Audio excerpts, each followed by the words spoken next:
Welcome to Building Legendary Leaders, the podcast where leaders leave behind chaos and step into clarity. This is where real stories come alive with the struggles, breakthroughs, and lessons that shape the most effective executives today. Every episode delivers fresh insights you can apply to your own leadership journey.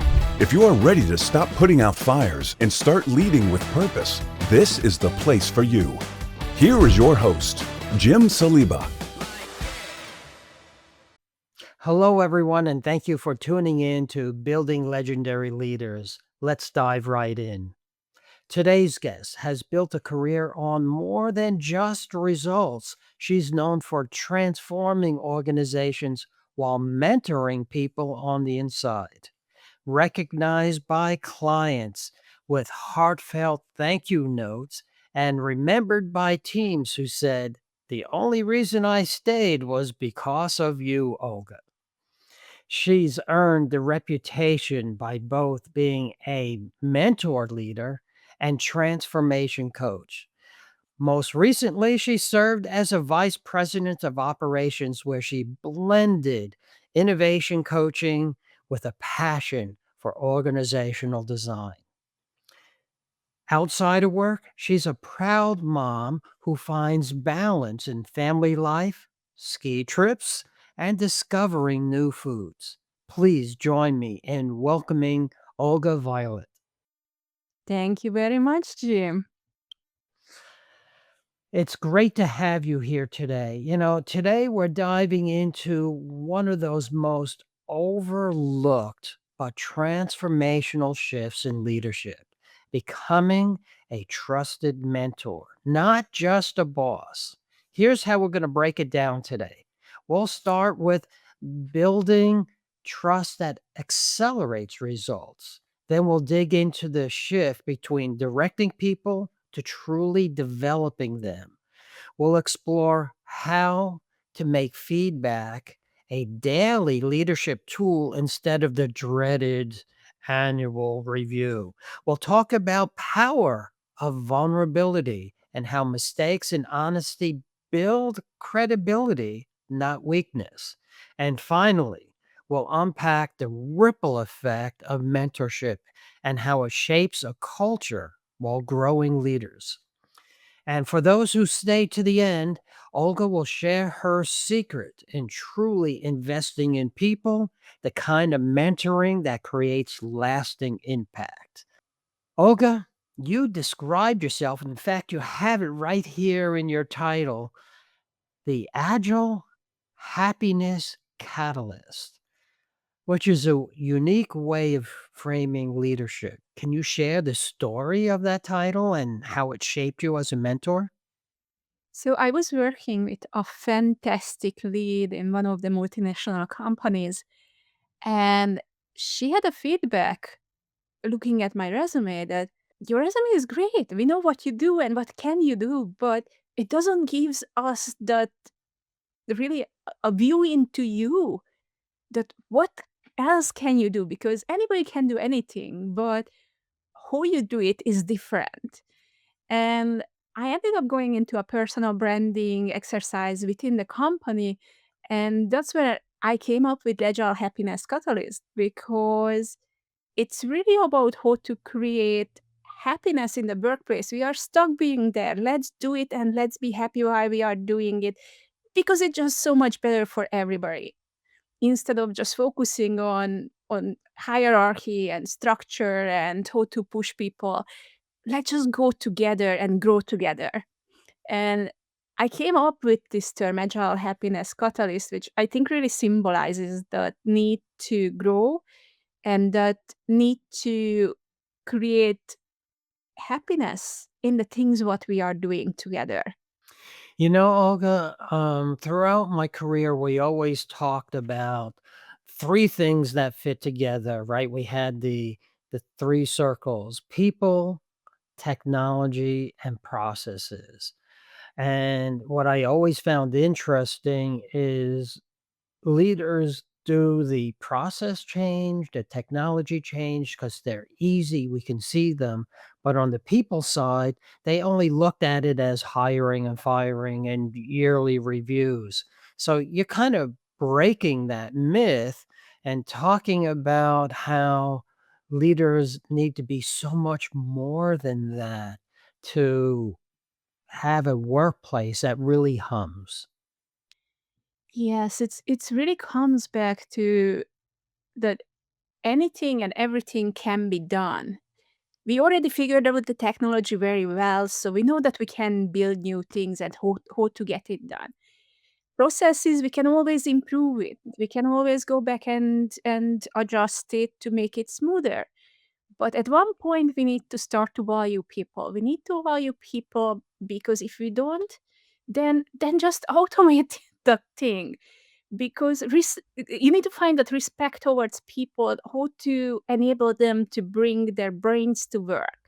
I always find it much happier if you can really feel that how you are contributing, not just, oh, I need to tick this box and I just need to do these robotic things.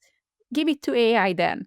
Focus on the people, grow the people, create aspirations, and that's gonna bring much more for you and for your teams together because you just cannot plot which direction you're gonna go. You need to have that flexibility that you can grow into anything. I love the fact that we can grow people and that if you're growing yourself, I always say you're the CEO of your career, so you're in charge about growing yourself. But I love that we can help grow them to do anything that they want to do or need to do. Sometimes we are so limited, but put into a box. So tell me how building trust and relationship with the people who work for you allow this to happen or accelerates these type of results. I truly believe that we are not put into place to just demand things. We are put into place as leaders to support people, to enable them to bring their best to the workplace and in general to life. And that creates an environment and a different type of need when you want to humanly connect with people. Most of my direct reports I'm still intact, although some of the companies I left 15, 20 years ago. But we are still talking, maybe not regularly, maybe not every week, although would love to, but time is just limited for everybody. But still, you leave an impression on people and you want that to be a good impression for I want my direct reports to remember that, oh, she inspired me to do something for myself. It was not a mandate, it was not a direction, it was something what I was able to do because she supported me. And as you develop this very small milestone, it's not need to be a big thing. It's just a small thing here, small thing there, discovering their strengths and catering and figuring out how his life can look like. It should build a relationship which is really built on trust because folks can understand that you really vested in them, not just in the process, not just in the titles, not just in the hierarchies, but how to get things done together in a better, easier way continuously.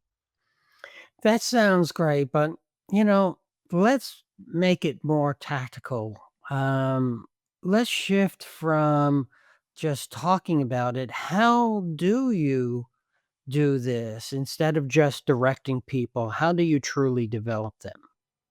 I really like to do proper one on ones at least once a week where I let the people drive the agenda but get it on the calendar fixed and respect that space and time on the calendar. If you need to move it, you move it, but you try to let it be where it is, where it's set up, then it works. It's given me that space for people to get ready, that they know when they can talk to me, and it also enables me to be very informal, which also brings in more of the juicy things what we wanna talk about and I wanna work out together and grow from it. Because a lot of leaders says that, "Oh, my doors are always open," but then you never find them. You always feel that they are so busy, you don't wanna really inconvenience them with just dropping in. If you don't have the time and the place regularly, then you're gonna be shy to keep getting into that rhythm, and you won't because there is no rhythm. It's kind of like a false offer of openness because if you don't have that regular cadenced meeting and getting together and just hug out today's problems, that conversation and that trust not gonna be built. And I think that's one of the key difference. I really agree with the whole rhythm piece, and I think this is where you and I come together. We both have an agile background, and that's part of a whole agile process of having that rhythm. I also really believe in the one-on-ones, the way you do it. What I used to do is schedule the first one and then kind of put some rules around it and say, now this is your meeting. It's not my meeting.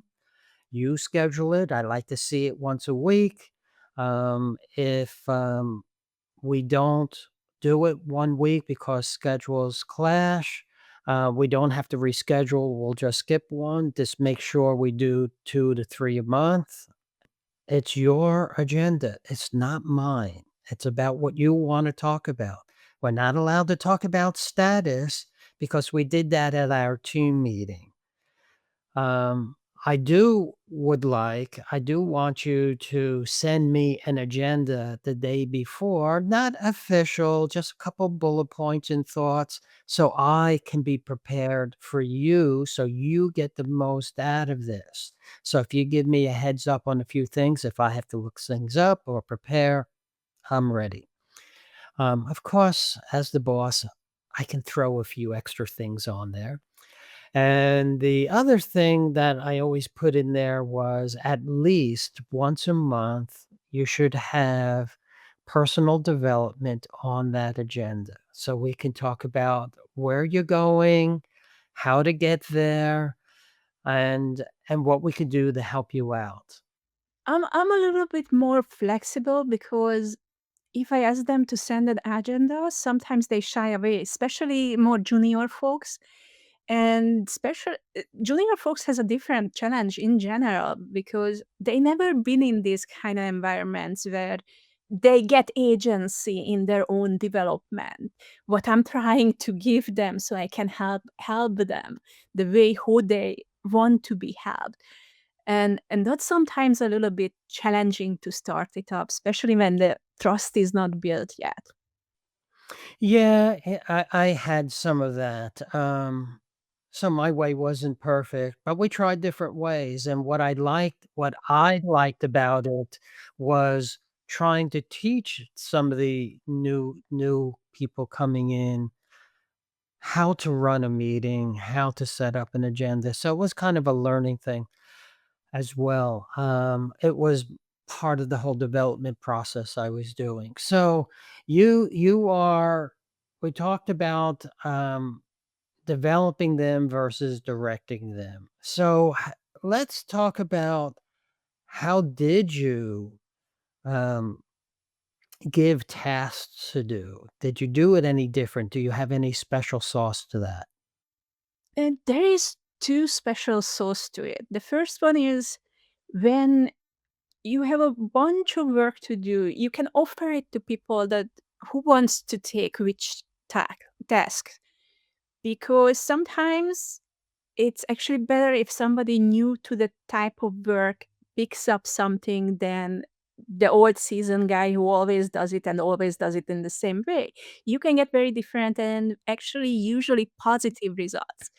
I really like that concept of let people select something what's gonna get them excited for the next couple of weeks, getting something done or days, depending which kind of cadence you are operating on. That's tend to be really is something that's a lots of times really surprise people first, but when we get into the habit, it becomes a very positive force where it's increasing the excitement and oh great, I just don't want to deal with this think I would like to learn something new. Let me touch something else for now. And it also creates an opportunity for people to cross train each other, kind of hold hands a little bit, make new introduction, network internally a little bit around the work, which kind of makes the team stronger when they start to trust each other. They know they're gonna be out on the office for a longer time. Oh, this person was so good with this task. I can maybe ask to cover that for us. And all of a sudden it's us. It's not me. It's not him needs a work. It's us get something done together. Right, right. I like how you bring it more of we're a team, we're doing this together. It kind of takes some of that pressure off. It makes it more collaborative. And I think it helps move away from what I call the hero or the fixer, that a manager or director swoops in to fix everything all the time. Everything goes through them, which means the ceiling of speed is the speed of that one person, right? And we want to do more and gain more, get more results, as we said in the beginning of this whole conversation. So tell me more about how you make that daily feedback part of a tool for leadership rather than waiting for that once a year or every 6-month review. I'm a little bit selfish around that because if I don't take exact notes and keep it together for a half year review or a year end review, I won't really remember. And if I hold it that long, I wasted 6 months of improvement opportunity and time. So I really like to bring it in not later than the one-on-ones if we have something what we need to address. But also we usually have regular retrospectives where we can honestly discuss things that we went at this differently. I would suggest to let's look at it how else could have we approach it so we learn from it in a positive way. It's not, oh, I got you.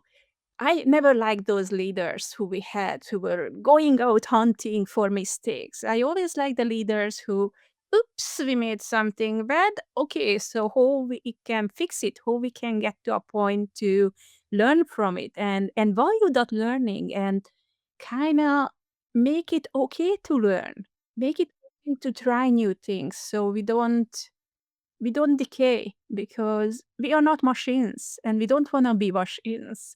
We are people, we are teams, and we constantly in the move and we are constantly evolving. The tooling around us constantly evolves. Like tools what we're using today, they didn't exist it a couple of months ago. It's we need a different speed. I like what you said, that you're kind of talking about this feedback tool in two different perspectives. One is one on one, which I did also in that the whole we should talk about personal development once a month kind of prods that we're talking about how to make things better. Where do you want to go in your career? What problems are you specifically happening? Those discussions happen monthly rather than waiting 6 months. Um, Also, yes, selfishly, as you said, it made my 6-month review or my annual review much, much easier because we've been talking about it all year and nothing is a surprise. But I like how you wrapped in the retrospectives as a team. And I think often, like you alluded to, we do retrospectives poorly. We say, well, what can we make better? What did we do wrong? And it kind of comes in with a negative possibility, right? But if we go in a little differently and ask our questions differently, this is what we were able to achieve. Where are places that we had some friction that we can remove some friction? Where are places that can make us even better rather than looking at what did we do wrong, right? This is also so many personality assessments we do out there. What are our weaknesses? We forget about building our strengths more and we focus on shoring up our weaknesses, whether they're the right things for this situation or not. I think it's really, really interesting how we do that. And talking about weaknesses, that kind of gets us into the whole idea of vulnerability. People try to hide their weaknesses as it's something that makes them vulnerable. And you talked about no, it's not. It's just the opposite. What are your thoughts there? Once when I worked at one of the big finance organization, there was a lady who had a very, very strong Italian accent. She was very, very high up. And she brought in the concept to, it was one of the female enablement and learning series. And she brought in the concept that I have an accent. I should use it as an advantage instead of being shy of it. And she reframed it. And how she reframed it, that if you have an accent, people need to pay attention better, and they actually tend to.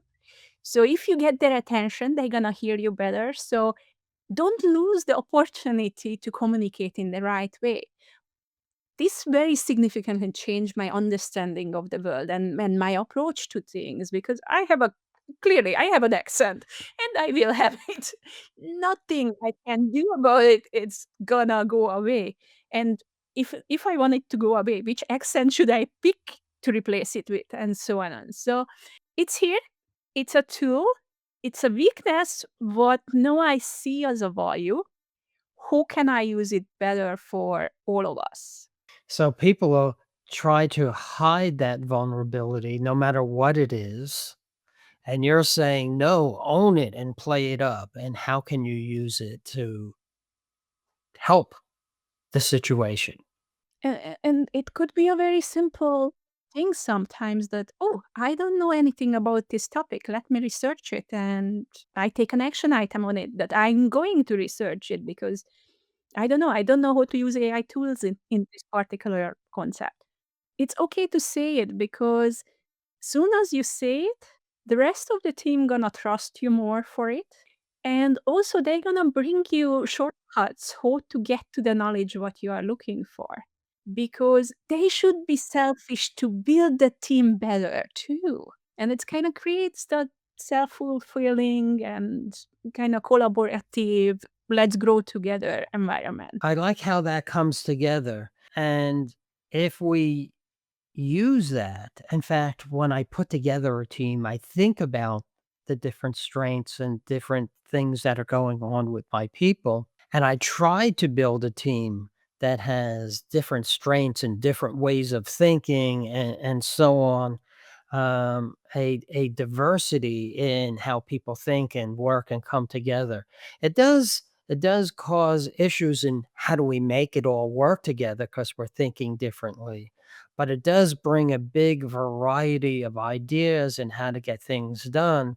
And as a leader, if we build in tools to have these conversations openly instead of hiding them as a vulnerability, and talk about them, and that we can get beyond them and get to the crux of new ideas. I think that is an extremely powerful way of delivering results that other teams can't even touch, can't even come close to.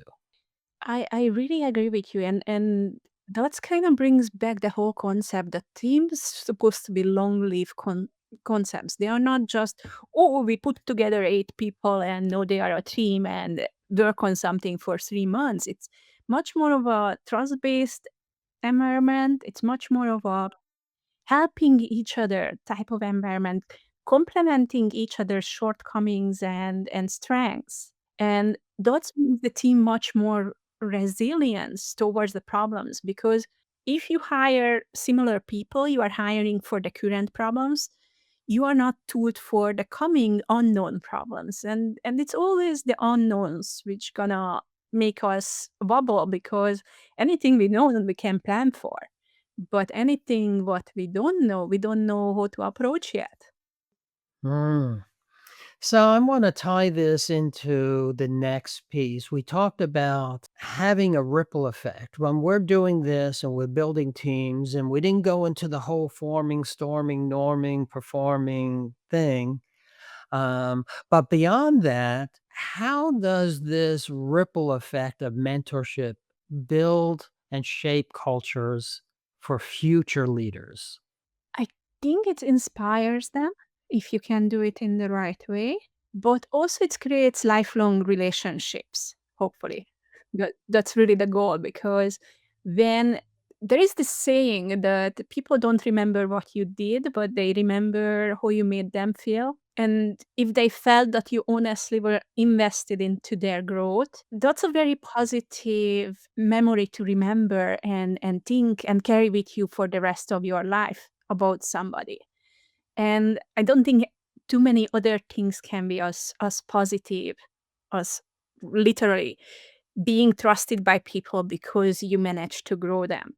But also, let's be selfish again. If the people who I work with keep growing, I'm growing because I'm learning new things, new approaches about things, and in an exponential speed. Because if I want to learn it alone, I need to learn every single thing alone, all by myself, try it somewhere, run it, understand it, and so on.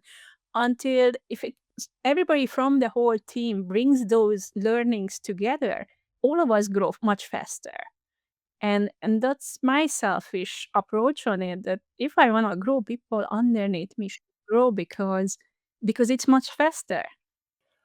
I 100% agree with that, and I have a thought that, often in our businesses, we tend to promote people based on their technical skill, what they know how to get things done in software, it's coding, and so on, but it could be accounting or anything, any topic, whatever your technical skill is.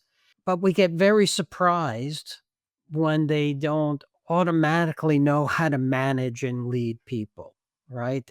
That isn't theirs, a different skill.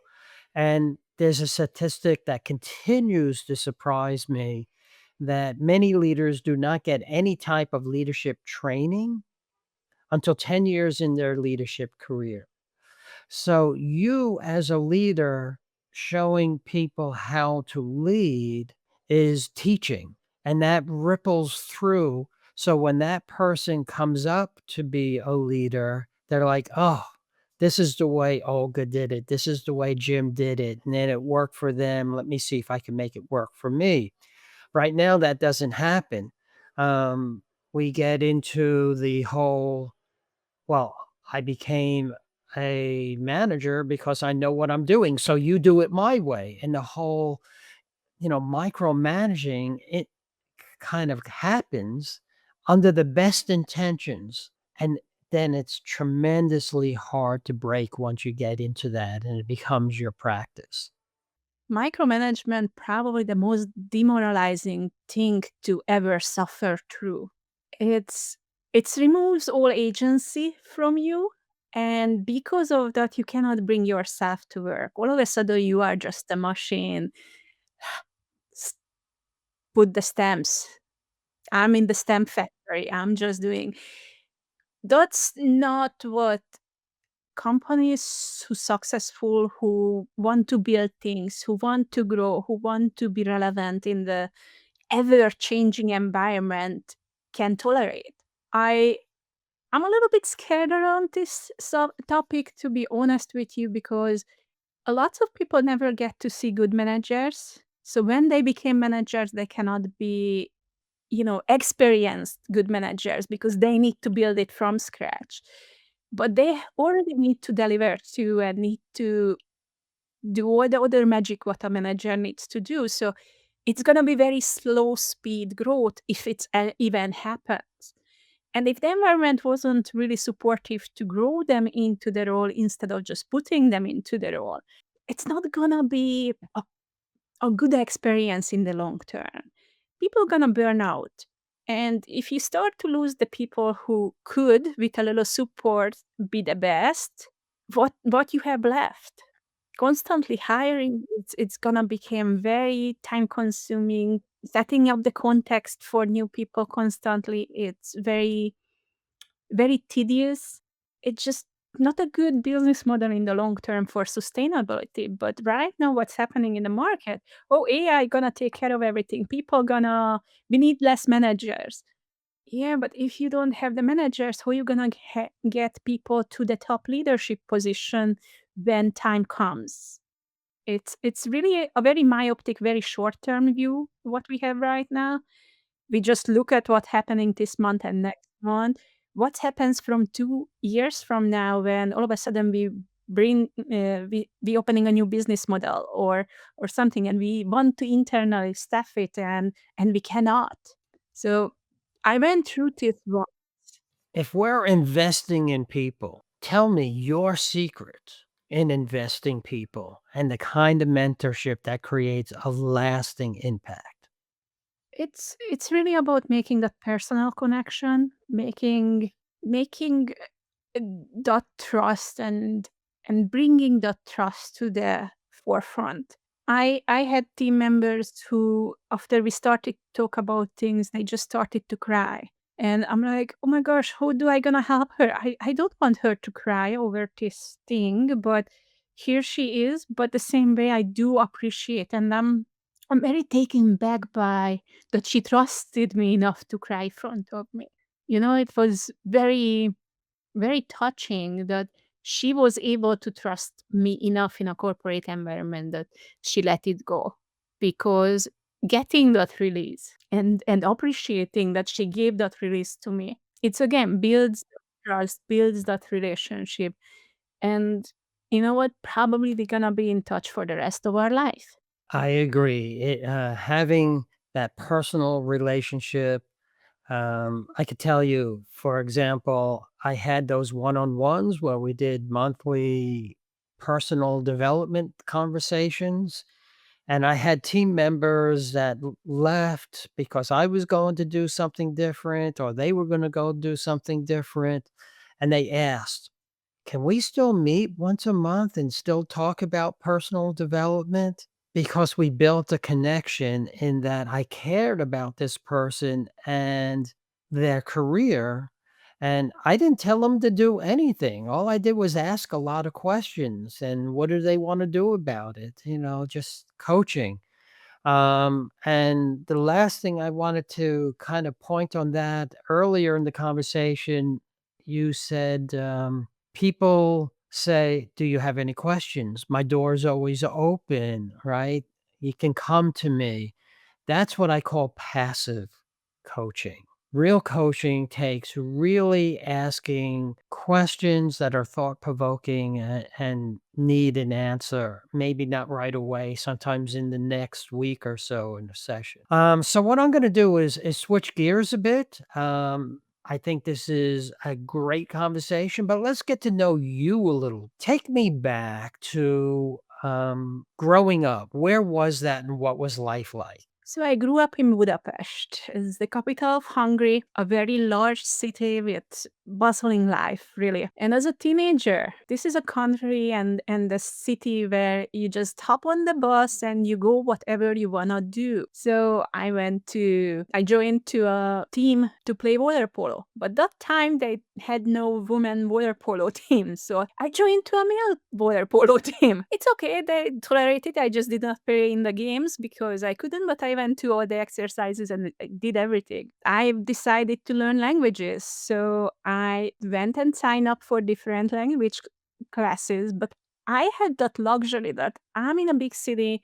I just hop on the bus. My passes takes me there, doesn't cost extra, and I'm able to do it. And I get home on time. Back then, we had no cell phones, nothing, but my parents knew that I'm safe. It's okay. She's up to something. She's learning something. And I think growing up in an environment which is open like that, it's very different than what my children's experiencing in suburbia, that it's a production to go anywhere, even just go down to the supermarket. we have no public transportation. We need to pile in the car, so somebody needs to drive and go down. Everything is a big production with a long tail until who I grow up, it's there. Just do it, make it happen. So that openness, did that build a theory in you, shape your leadership today? Connect the dots for me. I think it's really maybe driving to the point that nothing is predetermined. You can change anything, but you need to figure out what you need to change something. And then you can focus on how to change it to get to that results what you are looking for. It's really kind of entrenching you in that growth mindset that everything possible. We just don't know it yet. It's okay. Let's figure it out. I know it's funny. We talk about growth mindset versus fixed mindset, and you and I in the whole Agile community use that in the concept of adults. But Carol DeWitt, I think, who's the author of the book and started talking about this, she was talking about it in childhood school framework, right? The growth mindset and fixed mindset of children in school. So it sounds like the openness that you had, that you can go and try something and do something. And if it worked, it worked. And if it didn't, I'm going to go try something else. Built a growth mindset for you early on. Yes, which is kind of interesting because the traditional Hungarian school system is very rigid.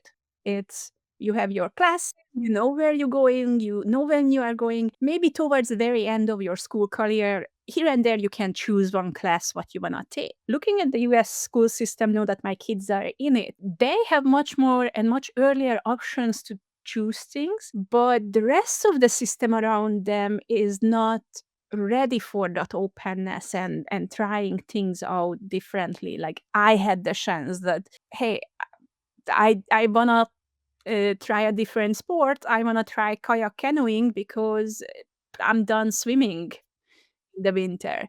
Whatever it was, I had the options to go and quickly adjust and do it. Until here, they don't have it, but systematically in the school system, they have much more choices. So I'm kind of watching that because it's very different, very interesting for me because I really think of schools that square, you show up, you need to show up. There is no way that you feel on there somewhere else. Until here, kids can feel on there, but we don't let them have basic decisions, but then we expect life-changing decisions them to make. And it just doesn't compute for me. My kids cannot take a painkiller with them to school because they cannot take it. Everything needs to come from the nurse with doctor's notes and so on. So my kids are mandated to obey those rules, what they are doing for very small risk things too. It's kind of like I'm still struggling with that, figuring it out that where are the boundaries and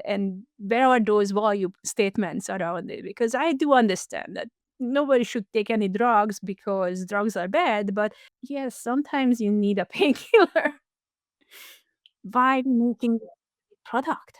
What I'm kind of observing in what you're saying is that in our childhood, if we're given more access to choices, we build better leaderships that are open, vulnerable, like you. Maybe. Maybe also you're gonna make more decisions sooner so you can make your mistakes sooner, so you can learn from them sooner. But that's not really the big differentiator between the two systems. It's really one of them very rigid, but outside it's very flexible. The other one very flexible inside, but the outside is not that flexible. So which one is better and who you get which kind of results you get from those systems? Well, I think we're around time, so I'm going to start wrapping it up. This was a great conversation. I love the whole topic of vulnerability and building relationships. Tell us, how can people reach you? Share your contact information with us. Sure, it's always LinkedIn, Olga Violett. Just go with LinkedIn. It's very good for networking and connecting. Other than that, my email is olgabviolett@gmail.com, and I'm always open for some good conversation. Or I'm also on Lunch Club if anybody wants to try to figure out how to make new friends, because that's always interesting for me. Fabulous. Thank you again, Olga. I'm sure our listeners are going to love this conversation. Thank you for being on the show. And that's it for this episode of Building Legendary Leaders. See you next time. Building Legendary Leaders podcast requires more than a conversation. It takes action, research, and collective wisdom. If today's episode resonated with you, we'd love to hear your insights. Join the conversation and help us shape the future together. We'll be back with more stories, strategies, and real-world solutions that are making a difference for everyone. In the meantime, be sure to subscribe, rate, write a review, and share it with someone you think would benefit from it too. Thanks for listening, and see you on the next episode.